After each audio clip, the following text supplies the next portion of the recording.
ሰላም ጤና ይስጥልን ክቡራንና ክቡራት የኤንቢሲ አማራ ሚዲያ ቤተሰቦች ነው። የለተቀዳሚ የሰኔ 7 2017 ዓ.ም የከሳቱን የግንባርና ወቅታዊ መረጃዎችን ወደ እናንተ ማስደመጥ እንጀምራለን። ቻናላችንን ሰብስክራይብ፣ ቪዲዮንም ላይክ በማድረግ አማራን ሕዝብ የህልውና ትግል እንድታግዙ በአክብሮት እንጠይቃለን። አብራችሁን ቆዩ። የአማራ ፋኖ በአራቱም ቀጠናዎች ትንቅንቁን የቀጠለ ሲሆን በአገዛዙ ኃይል ላይ ከፍተኛ ጉዳት እያደረሰ ይገኛል። የአፋባ ጎጃም ቀጠና የአዲስ ዓለማየሁ 7ኛ ክፍለ ጦር ነበልባሎቹ አብራጅት ብርጌድ ጠላትን እንደ ቅጠል አርግፎታል ተብሏል። ትናንት ሰኔ 6 2017 ዓ.ም ከጠዋቱ 4 ሰዓት ጀምሮ እስከ ዛሬ ድረስ የ24 ሰዓት ውጊያ አድርገው ጠላትን አስክሬን ባስክሬን አድርገውታል። አይበገሬዎቹ ወደ ቤተ ንጉስና ኮሜ ዘም ያመራውን የጠላት ኃይል ፈርጣማ ክንዳቸውን አሳርፈውበታል። ውጊያው እየተካሄደ ያለው ሴጎና ደጃት በተባለ ቦታ ላይ ሲሆን ውጊያው የወሰደው ጊዜ ደግሞ 24 ሰዓት ሲሆን አሁንም አልቆመም ብለዋል ምንጮቻችን። የተገኙ ድሎችም ከ25 በላይ የጠላት ኃይል የተደመሰሰ ሲሆን 2 አምቡላንስ ቁስለኛ የጠላት ኃይል በኮርክና በጁቤ ጤና ጣቢያዎችና ሆስፒታሎች ገብተዋል። ጠላት ዙያ 3 ሞርተር፣ መድፍና ፔምፒ የመሳሰሉትን ከባድ መሳሪያዎች ወደ ቤተ ንጉስና ኮሜ ዘሜ የተኮሰ ሲሆን የጋማ ከብቶችን ገድሏል። የንጹሃን ቤት አፍርሷል። ንጹሃንን አቁስሏል። ክፉኛ በመመታቱ የተበሳጨው ወራሪው ኃይል የቤት ዕቃ ዘርፏል። ቤት አፍርሷል። የህፃናት ልብስ ሰርቋል። ዱቄት፣ በርበሬና ሽሮና ሱቆችን ሁሉ ዘርፎ ወደ ኋላ አፈግፍጓል።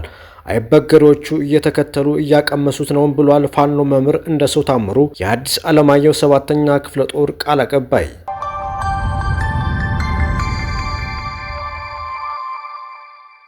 አጼ ፋሲል ክፍለ ጦርና ኢንጂነር ስመኛው በቀለ ክፍለ ጦር በጥምረት በፎገራ ወረዳ በአገዛዙ አራዊት ሰራዊት ምሽግ ረፋር ላይ ከወጂ ጊዮርጊስ የጀመረው አውደ ውጊያ ሲታዘባ ተራራና ዶሮ እርባታ ላይ የነበሩ የአገዛዙ ምሽጎችን በመደረማመስ ጠላትን ዋናው አስፓልት ድረስ እንዲፈረጥጥ አድርገውታል። በዚህ አውደ ውጊያ የጠላት አንድ አይሱዙ እና አንድ ፓትሮል ተሽከርካሪዎች ከጥቅም ውጭ ሲሆኑ የአገዛዙ አራዊት ሰራዊት ቁስለኛ በሁለት ፓትሮል ወደ ደብረ ታቦር ይዞ ሂዷል የተባለው።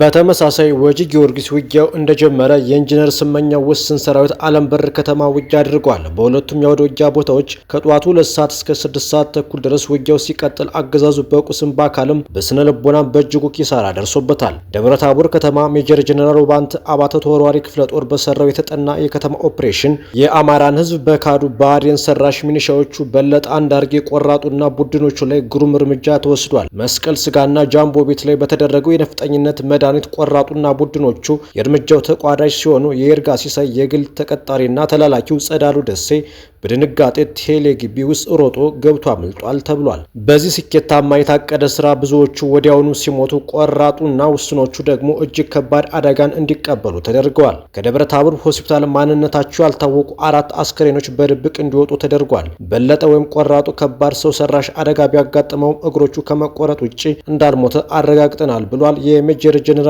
ባንት አባተ ኮር።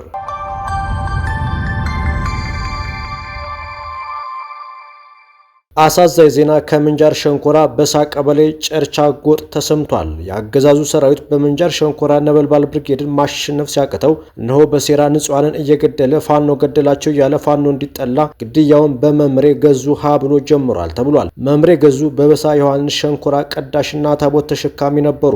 መምሬ ጨለማን ተገን በማድረግ በሌሊት አገዛዙ ቅጥረኞቹን በመላክ ከቤተክርስቲያን ወደ ቤታቸው በመጓዝ ላይ ያሉ በጥይት ሩምታ መገደላቸው በአካባቢው የነበሩ የዓይን እማኞች ነግረውናል። ቀጣይ የአገዛዙ ሰለባ እንዲሆኑ የተወሰነባቸው ከዚህ በፊት የፋኖ አባላት የነበሩ ብለው የመዘገባቸው መረጃ ወጥቷል ብሏል የአማራ ፋኖ ብሔራዊ ኃይል ከሰም ክፍለ ጦር ነበልባል ብርጌድ ሚዲያ ክፍል። በአፋባ ጎጃም ቀጠና 8ኛ በላይ ዘለቀ ክፍለ ጦር ስር በሚገኙ ሁሉም ከተሞች ሰርገው የገቡ የአገዛዙ ተላላኪ ቅጥረኞች ፋኖን ከህዝብ ለመነጠልና የፋኖን ስም ለማጠልሸት ሲባል በየትመን እና ብርጋ፣ በወይራ አብሰም ጎጥ፣ በጠልማ ዚያ ወንዝ፣ በቆይ አራጆ ቁልቋል፣ በየዱጋ እንደሸኝት መስመር የአካባቢውን መኪና በማስቆም ለፋኖ የተተኳሽና የአልባሳት መግዣ ገንዘብ አምጡ እየተባለ ዝርፊያ እየተፈጸመ መሆኑን አገዛዙ ያሰማራቸው ወዳደር ተላላኪ ቅጥረኞች በብልጽግና አመራር ስምሪት አማካኝነት የግል ሀብትና ንብረት ለማፍራት ሲባል የፋኖን ስም በመጥቀስ የፋኖን የሻለቃ ስያሜ በማሳወቅ ፋኖ ያለባቸውን ቀጠናዎች በመያዝና መሰል ሐሰተኛ ሰነዶችን በማዘጋጀት ቢቸና፣ ቆይ፣ የድሃ፣ ደጀን ከተማዎችና መሰል ቦታዎች ወደሚገኙ ነዋሪ ማህበረሰቦች በቀጥታ ስልክ በመደወል ሐሰተኛ ወሬ በመንዛት ለፋኖ ሎጂስቲክስ አውጡ እየተባለ ስርቆት እየተፈጸመ መሆኑን፣ የጠላት ኃይል በሚንቀሳቀስባቸው ቦታዎች በሙሉ ፋኖ ሌባ ነው፣ የፋኖ ኃይል ለስርቆት የተደራጀ ነው በሚል ሐሰተኛ ቲክቶክ የፋኖን ካባ በመልበስ እኛ ፋኖዎች ነን፣ እኛ የፋኖ መረጃዎች ነን በማለት በእጅ የተያዘ በአንገት የተደረገ በቤት የተቀመጠ ጥሬ ብር፣ ጌጣጌጥና መሰል ሀብትና ንብረት እየተዘረፈ መሆኑን ማረጋገጥ ችለናል። ከዚህ ጋር ተያይዞ የጠላት ኃይል የሚሰራቸውን አስነዋሪ ተግባራት በፋኖ ስም በማሳበብ እየተደረገ ያለውን መጥፎ ድርጊት ከማውገዛችንም ባሻገር በየትኛውም ቦታ ያለ የህብረተሰብ ክፍል ማወቅ ያለበት የትኛውም የአፋባ አባላት መኪና በማስቆም ስልክ በመደወል ቤት ለቤት ፍተሻ በማድረግ የዝርፊያና የስርቆት ወንጀል የፈጸመ አለመኖሩን በመገንዘብ አገዛዙ ያሰማራቸው ዘራፊና ሌባ አካላት ስላሉ እነሱን በመከታተል እርምጃ የምንወስድ መሆኑን በመረዳት በየአካባቢው የምትገኙ የትግሉ ደጋፊ የማህበረሰብ ክፍሎችም እነዚህን አካላት በመከታተል በመረጃና መሰል ተግባር በመተባበር የበኩላችሁን እንድትወጡ ባድራ መልክ እናሳስባለን። የምናሳስበው ነገር ቀጥሎም በ8ኛ በላይ ዘለቀ ክፍለ ጦር በሁሉም ቀጠና የሚገኙ የትግሉ የውስጥ አርበኞች የመረጃ ምንጮቻችን ጋር በተካሄደው የመረጃ እና ደህንነት ዳሰሳ ጥናት መሰረት መረጃው እውነት ሆኖ ስላገኘ ነው ከላይ በተጠቀሰው ድርጊት በሚገኝ ማንኛውም ግለሰብም ይሁን ቡድን ክፍለ ጦሩ እርምጃ የሚወስድ መሆኑን በጣም የምንወዳችሁና የምናከብራችሁ ህዝቦቻችን እውቅና እንዲኖራችሁ በትህትና እናሳስባለን በማለት ፋኖ ይበልጣል ጌቴ ምትኩ የአፋባ ጎጃም ቀጠና 8ኛ በላይ ዘለቀ ክፍለ ጦር ቃል አቀባይ መረጃውን ልኮልናል። አፋባ ጎጃም ቀጠና 5ኛ ክፍለ ጦር ነበልባሉ ገረመው ወንዳውክ ብርጌድ በብር ወንዝ ተፋሰስ እየተገነባ የሚገኘውን የመስኖ ቦይ ማስፋፊያ ግንባታ መጎብኘቱ ተገለጸ። የአማራ ፋኖ ብሔራዊ ኃይል በጎጃም 5ኛ ክፍለ ጦር ነበልባሉ ገረመው ወንዳውክ ብርጌድ በገጠር ልማት ሴፍቲኔት ፕሮግራም የገንዘብ ድጋፍ እየተገነባ የሚገኘውን የብር ወንዝ ተፋሰስ የመስኖ ቦይ ማስፋፊያ ግንባታ መጎብኘቱን አሳውቋል። የቦይ ማስፋፊያ ግንባታው 9.9 ሚሊዮን ብር በጀት መመደቡን ከፕሮጀክት አስተባባሪዎች የተገኘው መረጃ ያመለክታል። በገረመው ወንዳውክ ብርጌድ የቋሪት ወረዳ ጊዜያዊ አስተዳደር ዋና አስተዳዳሪ ፋኖ ይበሉ ጌታቸውን እንዳሳወቁት በገበዘ ማርያም መሮታ ቀበሌ የሚገነባው የቦይ ማስፋፊያ ግንባታ 800 ሜትር ርዝመት 70 ሴንቲሜትር ጥልቀትና 70 ሴንቲሜትር ስፋት ይኖረዋል። አስተዳዳሪው አክለውም ካሁን በፊት 15 ሄክታር ማሳ የማልማት አቅም እንደነበረው ጠቅሰው ግንባታው ሲጠናቀቅ 36 ሄክታር ማሳ የማልማት አቅም እንደሚኖረው ይፋ አድርገዋል። ፋኖ ይበሉ በማብራሪያቸው 40 አማወራዎችና 130 አባወራዎች በድምሩ 170 አርሶ አደሮች ተጠቃሚ ይሆናሉ ብሏል። በዚህ ወቅትም ወደ 100 ለሚጠጉ ወጣቶች ጊዜያዊ የስራ ዕድል መፍጠሩንም አስተዳዳሪው አሳውቋል። የአፋባ ጎጃም ቀጠና 5ኛ ክፍለ ጦር ነበልባሉ ገረመው ወንዳውክ ብርጌድ የፖለቲካ ዘርፍ ኃላፊ ፋኖ ስባለው ታደሰ በበኩላቸው ከአፈሙዝ ትግሉ ጎን ለጎን ማህበረሰቡን የሚጠቅሙ የልማት ስራዎች ላይ ክትትል እየተደረገ ነው ብሏል። እንደ ፋኖ ስባለው ገለጻ የመስኖ ቦይ ግንባታው የውሃ ስርገትን በመቀነስ ምርትና ምርታማነትን ለማሳደግ ይጠቅማል። ካሁን በፊትም በመንገድ በግብርና በጤናና በትምህርት ፕሮጀክቶች ላይ ፋኖ ተባባሪ ነበር ያሉት ፋኖ ስባለው ወደፊትም በወረዳው ውስጥ ማህበረሰቡን የሚጠቅሙ ፕሮጀክቶች ላይ መስራት የሚፈልጉ ተቋማት የሰላም ስጋት ሳያሳስባቸው ገብተው መስራት እንደሚችሉ አሳውቋል። በመስኖ ቦይ ማስፋፊያ ግንባታው ላይ ካገኘናቸው ተጠቃሚዎች መካከል አባ ገብረ ሽፈራው እንደተናገሩት የብር ወንዝ ተፋሰስ የመስኖ ቦይ ሳይገነባ በዓመት አንድ ጊዜ ብቻ ምርት ያገኙ እንደነበር አስተውሰው ቦዩ ከተገነባ ጀምሮ በገበያ ተፈላጊነት ያላቸው ምርቶች ከ2 እስከ 3 ጊዜ ምርት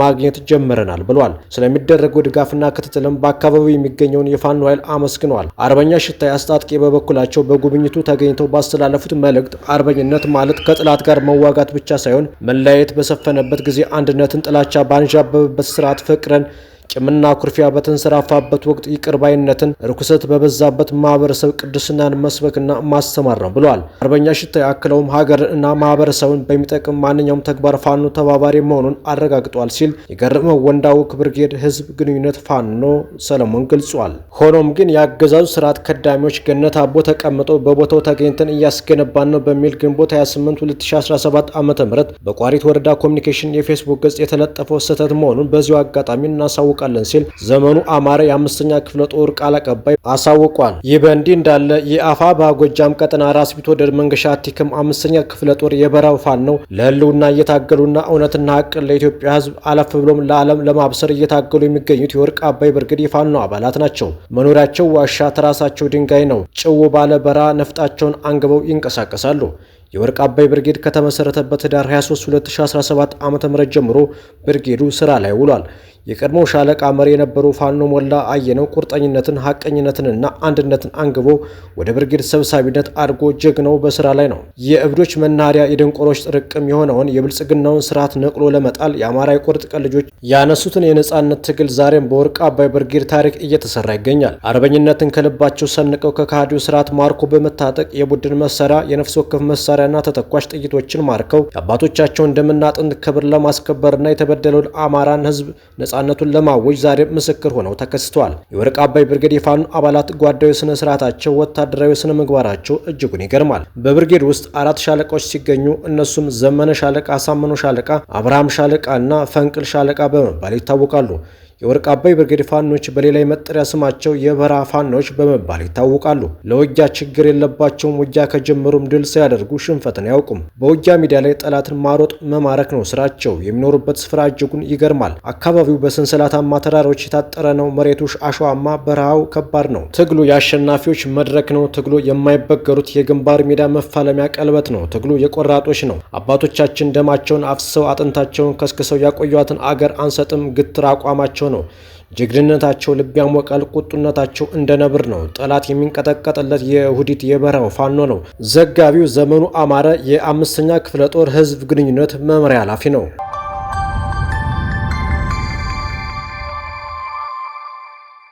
በአጠቃላይ ባለሙያዎች በሐሰተኛ ሽብር ክስ ተከሰው ቢሆንም የተያዙት እየተለቀቁ ነው፣ ያልተለቀቁትም እንዲለቀቁ መልእክታችን ነው ሲሉ የጤና ባለሙያዎች ገለጹ።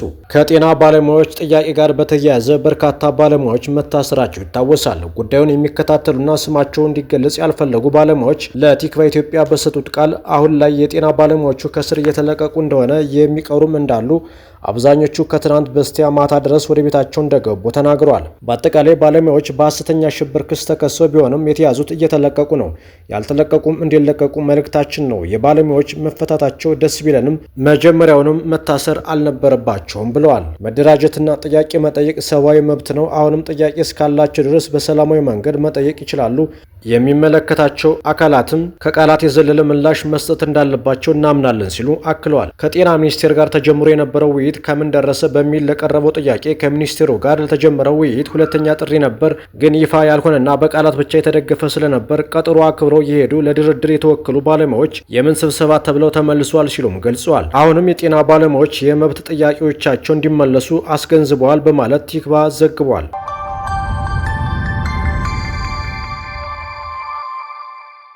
ክቡራንና ክቡራት አድማጭ ተመልካቾቻችን ለሰዓቱ የነበረን የዜናና የመረጃ ወጃ ይህንን ይመስል ነበር። ሰናይ ጊዜ ተመኘን።